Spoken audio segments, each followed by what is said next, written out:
no balls fall. You want good words? Data language. Talk real sports with a real man. Come after me! I'm a man! I'm 40! And now, here's the be-all, end-all, know-it-all of high school, college, and pro sports. Aaron Skinny Count with the Skinny on Sports. We're talking about practice, man. I'm the MVP. Good Garrison Financial Friday out there, Western Oklahoma. Welcome to the Skinny on Sports, right here on 98.1 FM, The Sports Animal. Glad to have you along for the next hour. Hit some baseball at the end of the show. Trade deadline Monday. Yeah, let's put that at the end. Oh, wait. You need to explain something, mister. Uh-oh. Right off the top. We're going to have you explain something. Got some explaining to do. Yeah. Giancarlo Infantino or whatever it is, Gianni. You seen that? You haven't seen this, have you? I have not seen this. I'm going to have to do a Google while you intro the rest it won't of the take show. long. He has made all the Sockers mad. Oh, yeah, he's trying to sell some of the World Cup. Yeah. I wonder why he wants to sell it. Maybe because it's higher than it's ever been. Maybe because his pockets are running not deep enough. He needs to skim some more off the top. This is very interesting. People are mad. I mean, boycotting, man. Boycotting. UEFA. All the CONCACAF. Everybody's mad. Not playing soccer anymore. Not playing soccer We're not going to play in the World Cup. Boy, that would be awesome. Really? Have your best one and then nobody's playing? Happen. All right, so we'll do that. Anybody got any problem with what Kirk Cignetti said yesterday? He's feeling his oats. I didn't see what he said. I'm telling you. Going to have to get a little more involved, aren't I? All right, so we got that. We got the FIFA. We're going to talk to Scott about Gianni Infantino's plan to monetize parts of FIFA, the World Cup in particular, with private investors. Could it work, or will it work, or will they let it happen? Can anybody stop him outside of just telling they're not going to play in the World Cup? Does he even believe that? Does he even believe that could possibly happen? Also this week, advertising hit college football jerseys. Saw that. I did see that. See that? Mm-hmm. And who'd have thought who the first one was? Ohio State? Yeah. Well, I was way more concerned with the second one.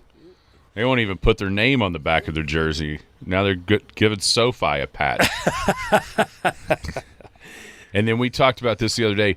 Create other creative ways to raise revenue outside of just what are some other ways? There was one that we got after the show that I wanted to bring up. I came up with one. Oh, you did? It's a joke. You know the visors they wear? Put advertise like you can still see through it, but advertisers. Well, you have to see through it now. Well, of course. But in college. I rendered one up and sent it to our man Corbin. A little BD Ford. Little BD right little there. BD Ford on the OSU visor. Yeah.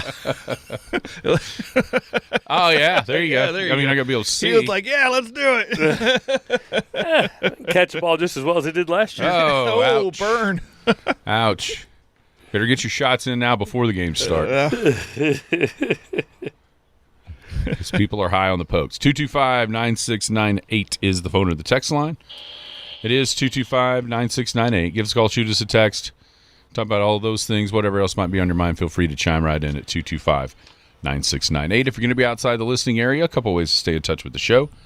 Log on to kadsam.com or download the app. Paragon app's got it all. Radio, Penny News. Go pick up a free copy of your Penny News at your favorite local newsstand. Big Elk and Paragon TV coming up shortly. Also, PlayItLive.net will be back once the leagues start again. That's not too far away, is it? No, it's not. A couple weeks, probably. A couple weeks, yeah. So you got all that going on. I mean, if you wanted to, you could scout other teams and watch their practices. Don't put it past Derek Carr. It's possible. It's possible. I don't know if he's that He'd be out there with binoculars before he'd figure out how to use those You're cameras. probably right about that. Yeah. If you see you think it's a sniper with binoculars over at Elkwood, it's Derek parking lot. I guess he'd be on the other side because he might be up by the barn. The barn. Yeah. I've seen coaches sit up there and just watch games. Oh yeah. Oh yeah. I could see it. Definitely could see it. Oh, we're having fun, Derek. Anyway. All right, Scott. So this is wild. It's actually wild to me that they haven't thought of this yet. But after the resounding success of the World Cup, Gianni Infantino decides, like a lot of business people probably would, let's strike while the iron's hot. Mm-hmm. And so his plan is to sell off part of FIFA's commercial interest to private investors, including the World Cup. And he believes that he can generate over $4 billion. And eventually the new, what was the name going to be? FIFA Forward Enterprise, FFE. Run competitions, the World Cup, Club World Cup, and maybe even be a $20 billion operation. On the surface, that makes a lot of sense. Makes a lot of sense, doesn't it? Mm-hmm. I can already tell you what they're all upset about. Yeah, that's my question. Why? Why are they upset? Oh, I think one. Well, when you bring private equity into a business, your accounting practices have to be expanded exponentially to account for all of your expenditures, including bribes, including embezzlement, all of those things. And this guy is actually, in 15 and 16, he enhanced the accounting principles the first time. And there was a lot of... Infantino? Is that why people are mad at him? Because he's trying to make it... Because he's keeping people from greasing all their pockets. That's why they're getting mad. Yeah. The money that was disappearing is not just disappearing anymore. It's starting to actually go into the coffers where it belongs. And this would even make Who'd it have thought more. the Swiss guy would be the guy that that wants to know where all the money is? I mean, the guy that looks like Dr. Evil. I half expected to see this awful-looking cat when they'd show him, and he would just be petting it. Yeah, but no, that's what it is. They're acting like he's selling out to the corporate world. What they're upset about is that they're going to have to. They're going to have a lot more scrutiny over their revenue. So FIFA's membership is comprised of 211 national soccer federations. UEFA, which is Union of European Football Associations. We see the UEFA Champions League with all the clubs and all that. It probably argued that it may be the most powerful of the 6 continental confederations. I think we could all agree with that, right? Yep. UEFA's the swings the biggest stick. CONCACAF is second, probably a pretty close second, because you're including Argentina and Brazil. That's right. In that. That's North and South America. Mm-hmm.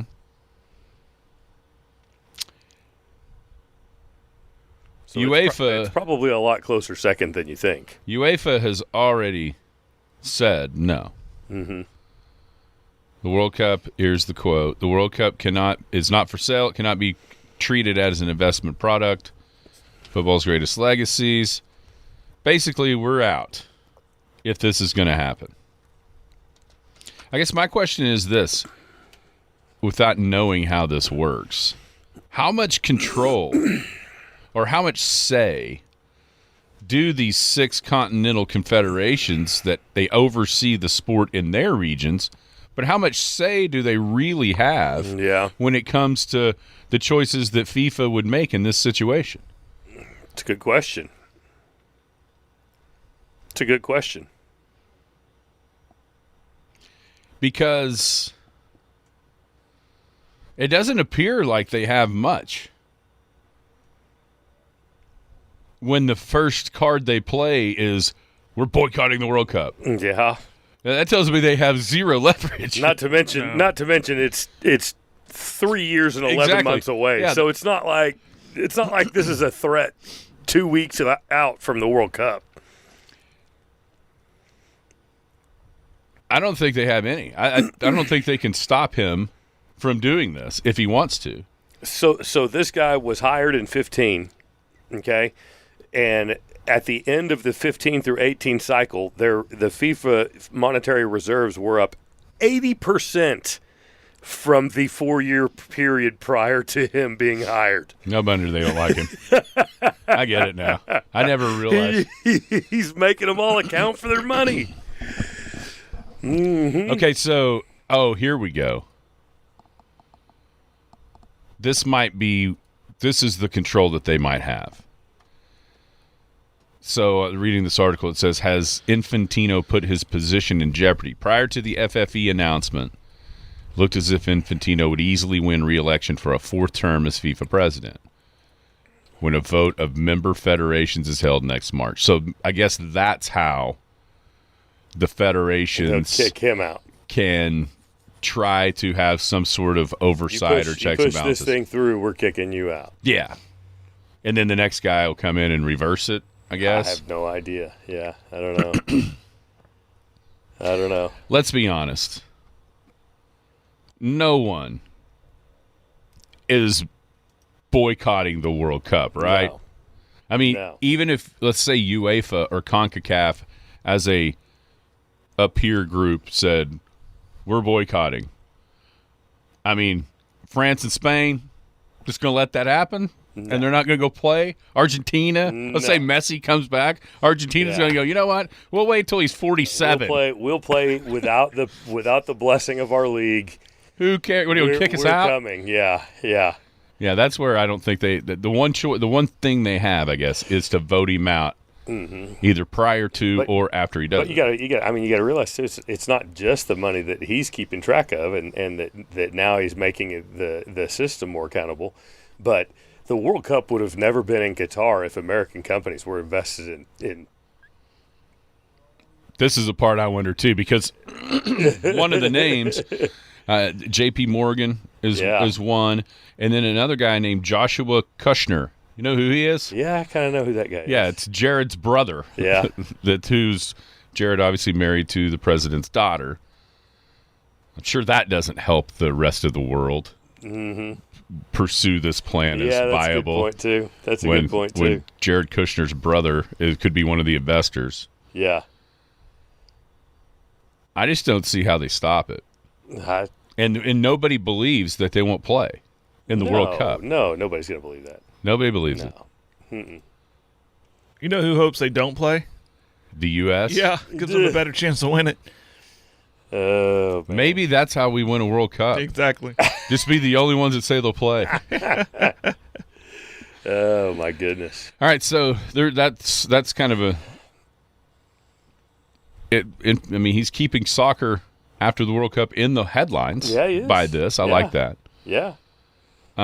Another sport that's always in the headlines and money is becoming more the reason. Well, hey, here's a little money thing that I wanted to mention because I hope that he's listening.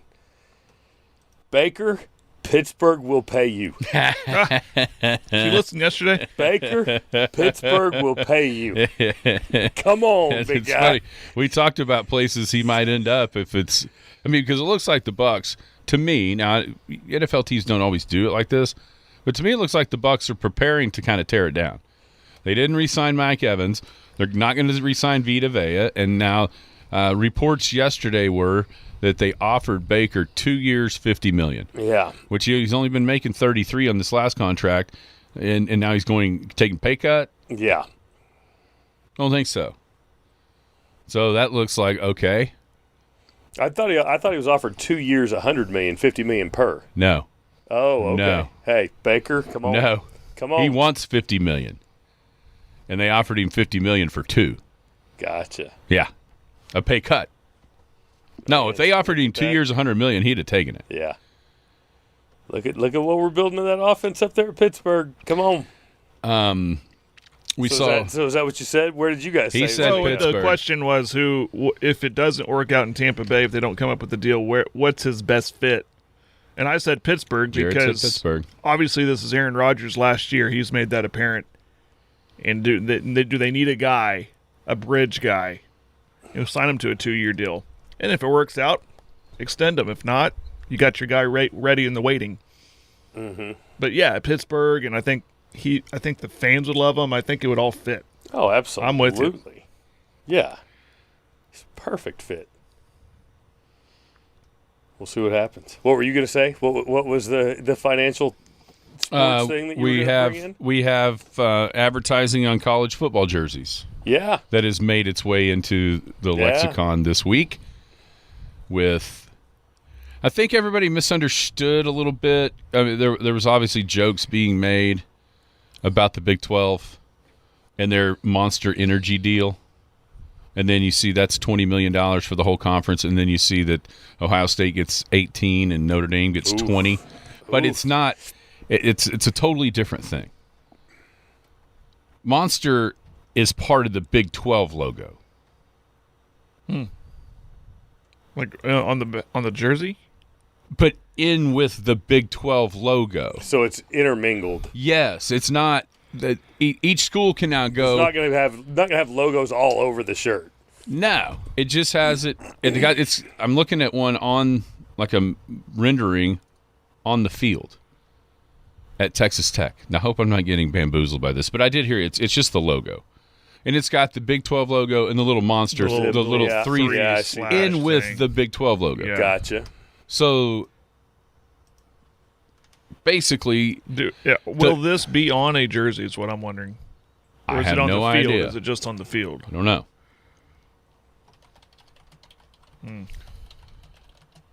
But even if it is, it's a totally separate thing than the patch that we see from Ohio State and Notre Dame. So we can pump our brakes just a tick for now, making fun of, because I made fun of Brett Yormark immediately when he got $20 million for the conference and these teams were getting that by themselves. Yeah. There's still other opportunities. Now, if the SEC wanted to sell its deal. Tell you what, though, you think about getting value. I mean, that is pretty bad that Ohio State got $18 million. I mean, the biggest moneymaker for this deal. I mean, everybody knows that the Big 12 is the basketball conference, the premier basketball conference. So that's gonna be where they get their value. I mean, every college basketball game in the Big 12 is going to have that monster logo on there. To me, that's going to be more visible than just having it on jerseys for one team. You know what I mean? I completely disagree. You disagree? Yeah, okay. Because I don't even pay attention to the logos of those conferences on the field. Yeah. Whereas if it was on your jersey, I would notice it because it's different. Yeah. I mean, I get it'll look different, but it's just a conference logo on a football field or a basketball arena versus, look at that patch on their jersey. Yeah. I still haven't seen, because the Oklahoma State and the Osage Nation have made that deal even before these were announced, but I haven't seen the you haven't seen the jersey? I haven't seen the financials. Oh, the financials of this. I mean, see, I didn't know that Oklahoma State had made a deal with the Osage Nation. The Osage Nation. As part of the partnership, uniforms for all the Oklahoma State University athletic teams will feature an Osage jersey patch beginning this year. And I see a football jersey with it on there. So that was announced. It's been back a little bit. June 23rd. Financials have not been disclosed. Yeah, that's the only thing. So we don't know what that is. and kind of where Oklahoma State falls in line with so far Notre Dame and Ohio State. I'd seen some stuff last night on Twitter, speculation about who or how much Oklahoma is going to sell their uniform to. Here, we talked about this when it happened. If it stops at, say, one little logo on one side of your football jersey and like one little sticker on the back of your helmet. Okay. When it starts to look like the Senior Bowl, on somebody's helmet, you don't even know which school they're really from. Well, I mean, some of those European soccer jerseys, like the advertisers are bigger than half of the jersey. Oh, who has the Miami? What's the Miami MLS club? What's the name? I forget. Yeah, I don't. But and the only reason I know this because I was on that ship. But Royal Caribbean is a big sponsor of theirs, and they are selling those jerseys because obviously the World Cup. So they had these jerseys out in their little shop. I mean, the Royal Caribbean logo was the biggest thing on that jersey. Yeah. Other than everything else, Mm-hmm. and bigger than the name on the back. I mean, it was boom, Royal Caribbean. You knew that's Royal Caribbean. You bet that's just one example. Those are Emirates is on Arsenal's jerseys. Yeah. I mean, you don't even people don't even know that it's Arsenal if you don't follow soccer. So hopefully that's not the direction it's going. College football. Honestly, I mean the jersey is one thing, and there's iconic jerseys, but for me, the helmet is like the sacred ground. Yeah. I don't want to. Especially, yeah. I mean, think about if you Notre Dame's not going to let them have something on their helmet, are they? Not yet. But what if somebody says, "Hey, Notre Dame, here's $100 million a year to put whatever patch on the side of that golden dome"? You really think they're going to say no for $100 million? Ain't nobody saying no to money right now in college sports. They got to have it. Whoa, that would be pretty big. Oh, okay, yeah. What about Michigan's helmet? Yeah. Texas, Oklahoma, Alabama. Yeah. I mean, Penn State needs something on their helmet, so this might help them out. But seriously, I said it earlier in the week. Who's gonna sponsor the Buckeye stickers on the back? Yeah, that's instead of little Buckeyes, they're gonna have something on there. Buckies. Man. I get why. I mean, I get it. You have to have so many revenue streams right now. Yeah. Because this thing has gone completely off the rails. Mm-hmm. But at the same time, I mean, instead of Fernando Mendoza, after winning the national championship or the Heisman Trophy last year, thanking the Lord, is he going to have to thank his sponsors first? Indiana's sponsors? I mean, is it going to sound like NASCAR? Mountain Dew's going to be in the house. We're going to be drinking Mountain Dew. As we hold them out. Big As we hold the Mountain Dew. Big Red. Yeah, I mean, if you don't chew Big Red. I mean, it's just, I get it, but it's. All right, so what did you think of as a revenue stream? You told us. Was that the one or? Oh, no, the visor thing. I was messing around. But we set it off air, like what patches on the pants, like on the thigh. I could see those, like up there on the thigh. Something on the socks, bottom of the shoes, the shoes. If they could stick a logo on it, they're going to try to find a way to stick a logo on it. This was one that we had for like players to do themselves. A bunch of them had little skull caps on underneath their helmet. Yeah. Just have that, whoever their sponsor is, change it every quarter or something. No kidding. Remember in Peterson in 2005, his first game back against Nebraska, ran for the touchdown and lifted up his jersey a little bit, and what was that part of the pads on the protects your lower back? And he had written on there, "I'm back." Yeah. Somebody will do it. Somebody's going to do it. All right, this is a question that was asked a long time ago on the text line that I've been avoiding all week. But since you're here and you have a similar story as me, the question on the text line was, how did y'all do last weekend in the club championship? I was awful. I was awful. I shot an 82 and 86 in practice rounds. came out there and turned in at 92-91. It was terrible. But I will say this to all of you people that are laughing and thinking that it's funny that I shot at 92-91. Why don't you go out there and play it by the rules? Let's see what you turn in, big guy. Not the, oh, yeah, I had a 5. I had a bogey on that hole. No. When you lost your ball and you just take a drop, no. You're going back. You're going back. You're re-teeing. Play by the rules, and see if you do much better than that. It's a little different. It's a different game. Not moving your golf ball. No, yeah. Doesn't excuse my 81-86. It does not excuse that. I will be brutally honest. On Sunday, I knew what score I had to shoot to even be close. And my least favorite tee shot on the whole golf course is number 3 from the black tees. I hit the best one I've ever hit. Right over the tree, right in the middle of the fairway, 125 yards out. I'm like, holy cow. Let's go get him. Make that birdie here. That's getting a shot and a half on the field. Watch out. And I hit it on the front of the green, spun it off, didn't get up and down, made bogey, and went. All right, well, I'm done. Game over. All of a sudden, I realized it was 110. And then at that point, I was trying to stay. The hole beat you, and then the heat. The heat wore me down for sure. Oh, it was tough. And I was trying to stay out of the way of the 2 guys in my group that actually were playing well, that had a chance to come back and make, get in it. Yeah. And so I was going through my wardrobe both days. I was like, okay, what shirt can I ruin today? I definitely wore light colors. This thing is just going to be a sweat-stained disaster after I get finished. So. What are you doing this weekend? What am I doing this weekend? We're just hanging out. Yeah, just gonna have a nice weekend with the family, I think. How about you guys? Big plans? I'm gonna go play the golf I need to be playing called Scramble Golf. There you go.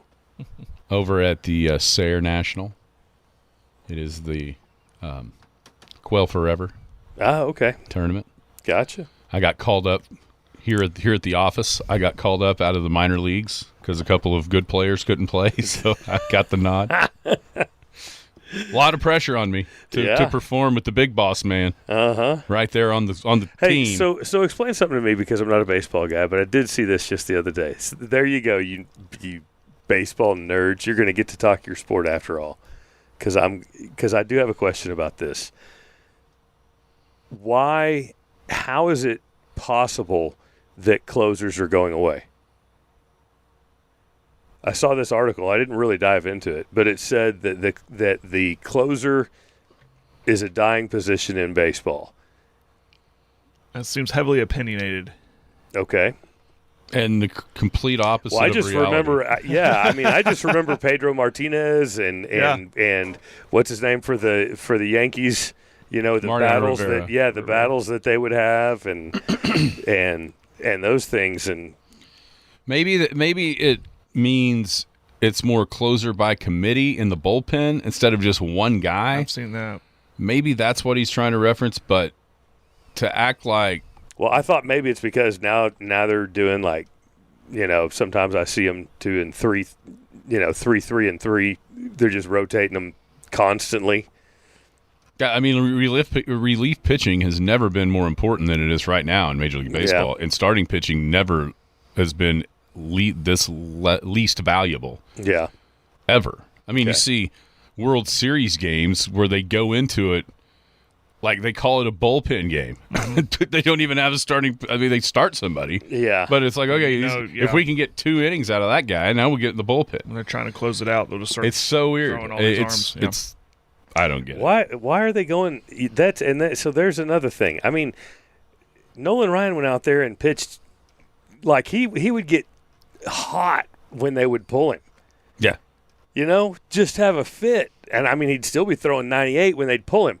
So what's with pulling him? So analytics. Oh, it's all about the analytics. It's analytics, and it's the analytics of when you turn over the batting order the second time they see you. Right. I got you. You know what I mean? They don't want you to get used to the pitcher. Exactly. That's right. And And especially Not in the everybody's Nolan Ryan. Let's just put that out there. Well, sure. Yeah, sure. But that's a lot of it's analytics based to where, if you're not Tarek Skubal or Yamamoto or who, the high end of the starting pitching, once you go for sure twice through the order, that third time there is mountains of evidence analytically that things start going south. Gotcha. And so then that's where everybody loads up the bullpen guys that all throw 100 now. That's another thing. Everybody throws 100. That comes. You see them all come in out of the bullpen, and they all throw 100. Huh. That was such a rarity back in the day. Probably the good vitamins that they're. Hey, I'm all for steroids in baseball. It's a lot better. Speaking of that, since you want to talk baseball.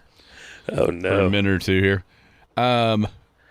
Guess how many guys, and this was as of Wednesday, maybe? It was this week. Guess how many guys in Major League Baseball with, I think it was 300 at-bats so far this season? So, it can't be some guy that pinch hits every now and again. Right. How many guys in baseball that are hitting 301 or better?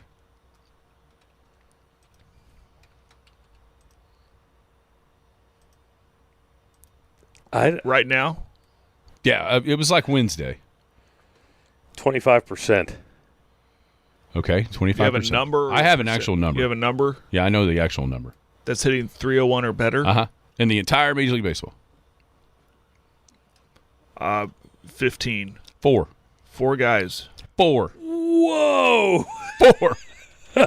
I think the analytics do have. Maybe they might be onto something. Yeah, swing for the fences. It's like threes versus twos. Oh, I got you. If you shoot 33, nobody's worried about being Tony Gwynn and just getting on first. So. Obviously not. A bunch of them, the way the game is played, they run these shifts where the whole side of the infield is open. All you have to do is bunt it, right? And you get a hit, and they won't do it. They won't do it. It's unbelievable. That is unreal. Unbelievable. All right, what's going on down at Garrison Financial? Well, we're not doing that. We like to play averages. we've found that setting up a plan and putting things in place and making sure that you stick to your disciplines, that you're not swinging for the fences, that you're taking those singles, that you're taking those doubles, that you take a walk. Sometimes you just lay that bunt down to go out to get the other guy to second. There you go. And we're doing those things, and we're helping people advance their finances and look forward to a retirement that they're going to enjoy, not just a retirement that they're going to sit on the couch. So if that sounds like something you want to do, then come see me. Scott at SoonerWealth.com is his email address. Go see him. Dang, did I just use a baseball analysis? You did. I was going to do this part and then give you props. 124 North Main Street is his physical location downtown. 821-1219. And that was beautiful use of baseball analogies. See, Scott, somewhere inside there in the parts of your brain that you don't want to admit exist, you are a baseball lover. Because without being a baseball lover, you could have never come up with that analogy. All right. Have a great weekend. Yep. You guys have a good one. Take care. Stay cool. Yeah. Hey, it is cooling down tomorrow. I know. 97. Oh, massive cool front. Get the hoodies out. I saw today on my AccuWeather app, just wet, even in Canute. Something I'd never seen before. Excessive heat warning. Oh, yeah. It's even worse than a heat advisory. Hello, my name is Scott Garrison. You may remember me as Scott the Barber or just as Ron and Carla's son. I've been involved in our community since opening Scott's Barbershop on the southeast corner of 3rd and Main in 1998. Now I'm back in the same building as Garrison Financial. I started investing in my 20s. I invested through the dot-com crash and the Great Recession. I started caring for other people's money in 2018, and I truly enjoy sitting down with my clients, understanding their wants and needs as well as what keeps them up at night. Whether my friends just want me to invest a little of their savings or want me to work with their taxes tax and legal professionals to strive towards optimal efficiency, we can do it all. I believe communication is key to helping my clients reach their goals. For if we are faithful over a few things, we shall be given more. Contact me at scott@soonerwealth.com. Securities offered through registered representatives of Cambridge Investment Research, Inc., a broker-dealer member FINRA and SIPC. Advisory services offered through Cambridge Investment Research Advisors, Inc., a registered investment advisor. Garrison Financial and Cambridge are not affiliated. This communication is strictly intended for individuals residing in the states of Colorado, Nevada, Oklahoma, and Texas. No offers may be made or accepted from any resident outside the specific states referenced. Cambridge does not offer tax and legal advice. The Skinny on Sports. First or last, baby! Welcome back. It is the Garrison Financial Friday, 98.1 FM, the Sports Animal. Appreciate Scott giving us time on a Friday. Scott@soonerwealth.com is his email address. 124 North Main, physical location downtown of his office, and then 821-1219 is the phone number there at Garrison Financial Friday. Give Scott a holler. Talk about your stuff. Talk about your financial independence. He can help you out. I know that he can. Okay, Jared. Where are we at with Kirk Cignetti? So he basically threw a lot of shade at the SEC yesterday. I think you could deduce that. Yeah. He said in his opening statement, wasn't even asked about that, but that was obviously a major topic at Big Ten Media Days. All coaches got to answer the question of, are you the best league? Have you surpassed the SEC with 3 straight titles? He just fired out by himself. The Big Ten is the best league in football. We don't run a hype machine up here in the Midwest. We believe everything's earned, not given. When we fall short, we say we fell short. We don't cry a river, whine, and complain. And that's why we're the best. And to be clear, he said this at Big Ten Media Days. Yeah. So he's propping up his conference. Some people are going to go overboard and take it out of context and get all upset about it, but you're at Big Ten Media Days. He's, again, propping up his conference that Indiana's in, and he has it. He has the conference has the titles to back up that talk, and so, by the way, doesn't bother me. This was not a comment in a response to a question about the SEC. It was rather about the grind, the Big Ten schedule. Sure. Which, that's the part. And then he goes on, it's hard to win on the road. Very physical football teams, very well coached. It definitely prepares you for the playoff. No doubt about it. The numbers speak for themselves. I mean, I think if you really got into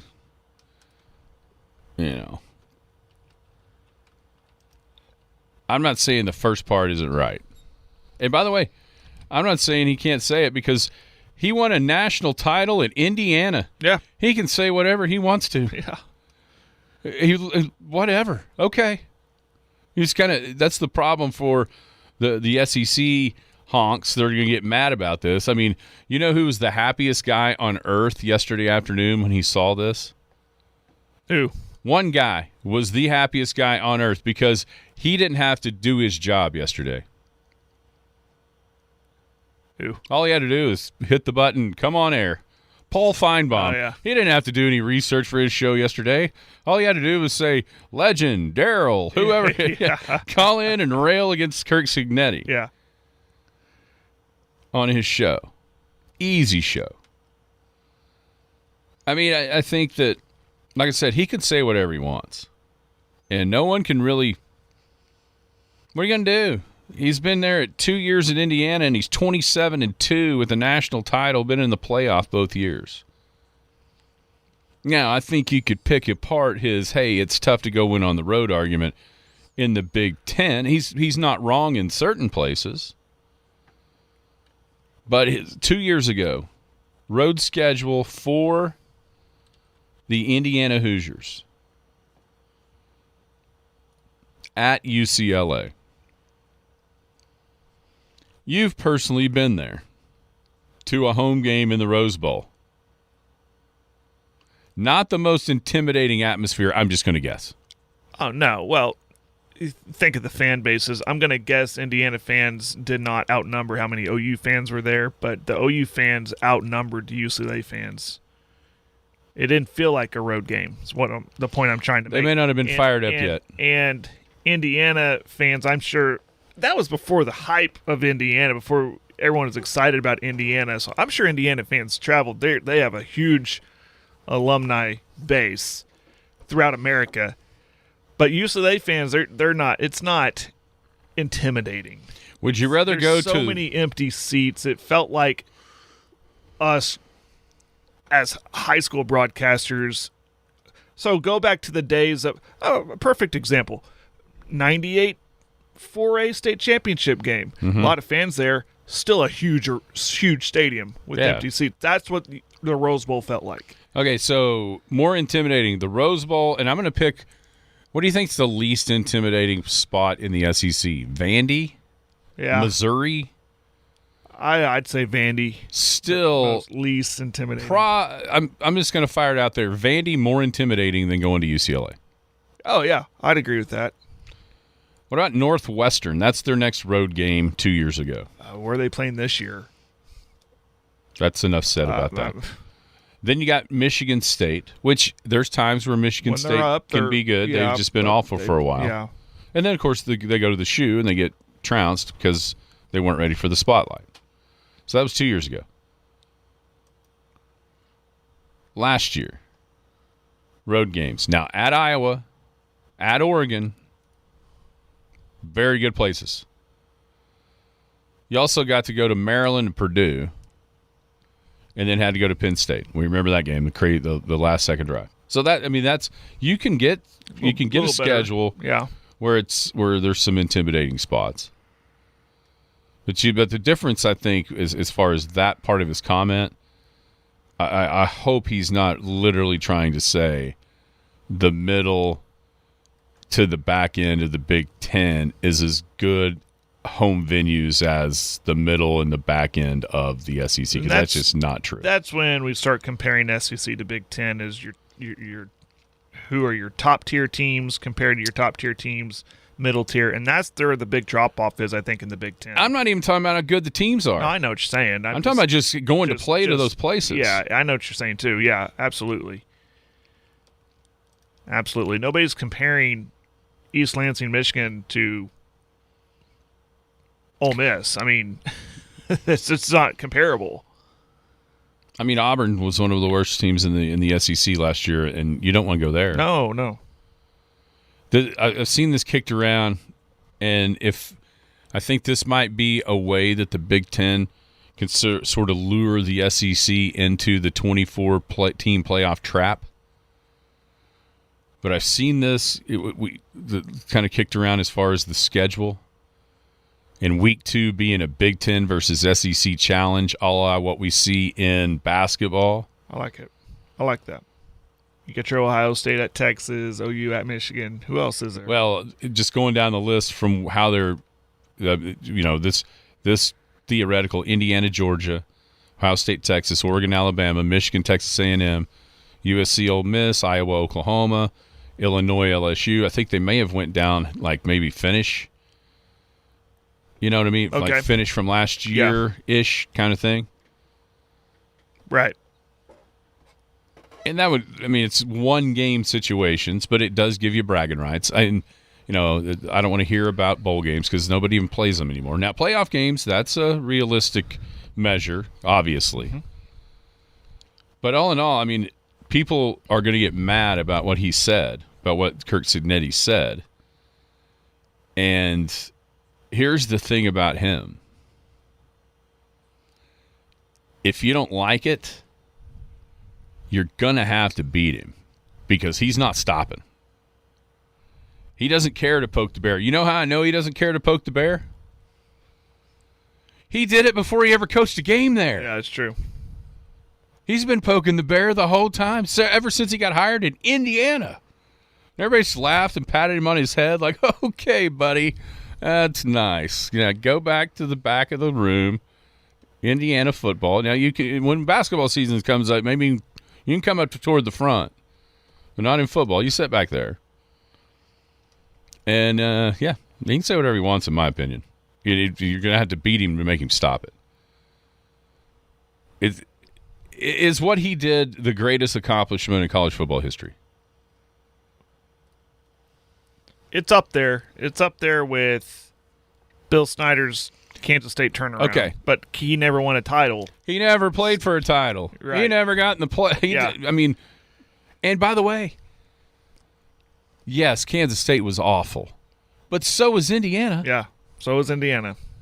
I mean, they might not have been as awful, but he also won a national title. Right. Every conference traditionally has one or two teams that you just always – they're the homecoming game. They are as easier to win than a bye week. You know, at one point it was Baylor in the Big 12, you know, Vanderbilt in the SEC, and it was Indiana in the Big 10. And at one point it was Kansas State in the Big 8. And now, yeah, that's hard to argue against. Do you know how many this is great. I just looked this up. Do you know how many bowl games Indiana's played in their history? Bowl games. I'm guessing I can count it on two hands. No, it's a little bit more A little bit more than that? I mean, they've been playing since 1887. Okay, well, there's 139 years. So, what, 40, 30? 17. 17 bowl games. You know what their all-time winning percentage is? 42%. Oh, my God, 42.7. What a great guess. Well, I knew it was below 50. It had to be below 50%. Let's compare that with our friends in Manhattan. Kansas State. Now, Snyder did it for longer, and he's done. So that helps the all-time winning percentage because he was there for so long, and Cignetti's just starting to turn it around. So visit this back in 15 years, and Indiana probably looks better then than they do now, like Kansas State. Kansas State's been to 26 bowls and has a 46.5 winning percentage. I mean, they were awful. Don't get it twisted. Kansas State was awful. Yeah. But so was Indiana. I mean, the difference is the title, winning the title. How many, help me, I know of one, obviously. How many conference titles Kansas State won? 2. 2003 and 2012 under Snyder. 2012 was a big. Wasn't that the split? Yeah, but they were. But they beat OU that year. They went to the designated game out in the Fiesta Bowl to play Oregon. Right. I mean, to me, that. Yeah. You probably. Even OU fans aren't calling that a split. Nobody wanted to buy that T-shirt.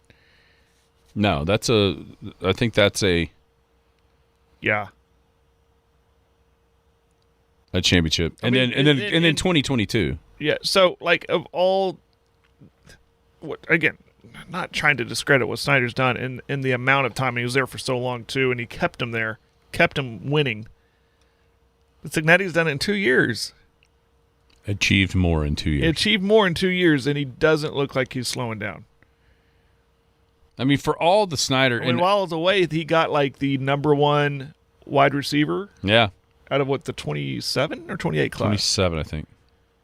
Now, he was from Indianapolis, so it was easy to keep him in state. Well, but that dude 3 years ago ain't going to Indiana. No. Going to Ohio State or somewhere national. Or Michigan or whoever pays him the most. I mean, there's a little bit of, hey, I can stay closer to home, probably get a little money, and win games. That's never been the case before, too. No.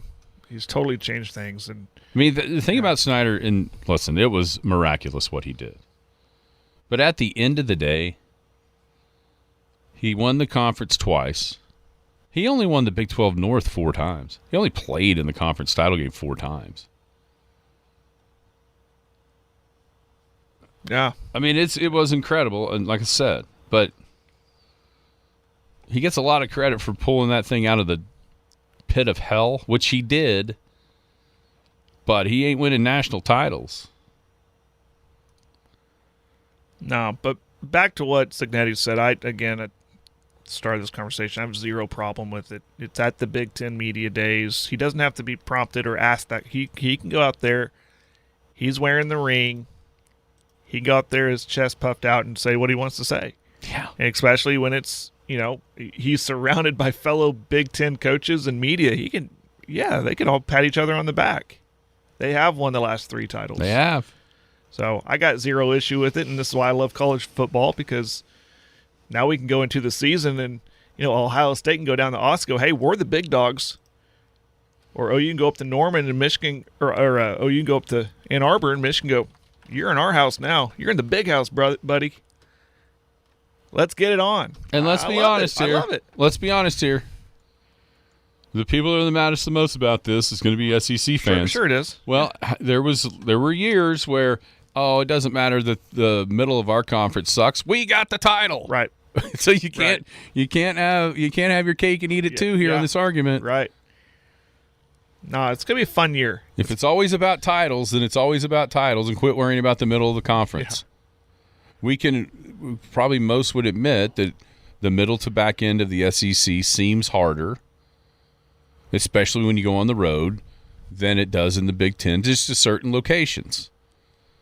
No one's scared about going to Piscataway, New Jersey to play Rutgers, or College Park, Maryland, or West Lafayette, Indiana to play Purdue, or Evanston, Illinois. Those aren't showing up on any top 50 list of toughest environments to play in. It's a lot different if you go to Stark Vegas and have those cowbells. I mean, It's a different atmosphere. Doesn't mean the teams are better. I'm just saying it's harder to play there. But none of that matters, because the banners are up north, and not only the banners on the field, but they're kicking the SEC's teeth in off the field because of the alumni fan bases and the access to money. It shouldn't be secret. We'll be back to wrap up Garrison Financial Friday. Hello, my name is Scott Garrison. You may remember me as Scott the Barber, or just as Ron and Carla's son. I've been involved in our community since opening Scott's Barbershop on the southeast corner of 3rd and Main in 1998. Now I'm back in the same building as Garrison Financial. I started investing in my 20s. I invested through the dot-com crash and the Great Recession. I started caring for other people's money in 2018, and I truly enjoy sitting down with my clients, understanding their wants and needs, as well as what keeps them up at night. Whether my friends just want me to invest a little of their savings or want me to work with their tax and legal professionals to strive towards optimal efficiency, we can do it all. I believe communication is key to helping my clients reach their goals. For if we are faithful over a few things, we shall be given more. Contact me at scott@soonerwealth.com. Securities offered through registered representatives of Cambridge Investment Research, Inc., a broker-dealer member FINRA and SIPC. Advisory services offered through Cambridge Investment Research Advisors, Inc., a registered investment advisor. Garrison Financial and Cambridge are not affiliated. This communication is strictly intended for individuals residing in the states of Colorado, Nevada, Oklahoma, and Texas. No offers may be made or accepted from any resident outside the specific states referenced. Cambridge does not offer tax and legal advice. If you can dodge a wrench, you can dodge a ball. The Skinny on Sports. Welcome back. It is the Skinny on Sports, wrapping up a Garrison Financial Friday, 98.1 FM, the sports animal. Man, I was going to continue sort of that conversation instead of going to baseball. And it slipped completely out of my mind what I was going to ask you. About college football? Yes.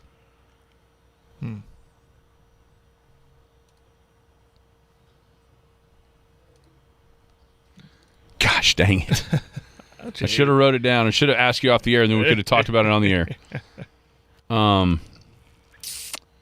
Anyhow. Totally forgot. Okay. I know we'll get to talk about this before it actually happens, the actual deadline on Monday. But going into the weekend, by the time we get back in here on Monday, will Tarek Skubal still be a Detroit Tiger? Deadline is Monday? 5? Monday at 5. Yeah, he still will be. So you think it goes all the way up to the deadline? I think, yeah. Yeah. Does that mean that everybody, like, is the entire league waiting to see where he goes? Yeah, it'd be like the first domino situation. Right, and then everybody kind of, I think most people believe that if he does get traded, it's the Dodgers, but here on ESPN.com, David Schoenfeld has a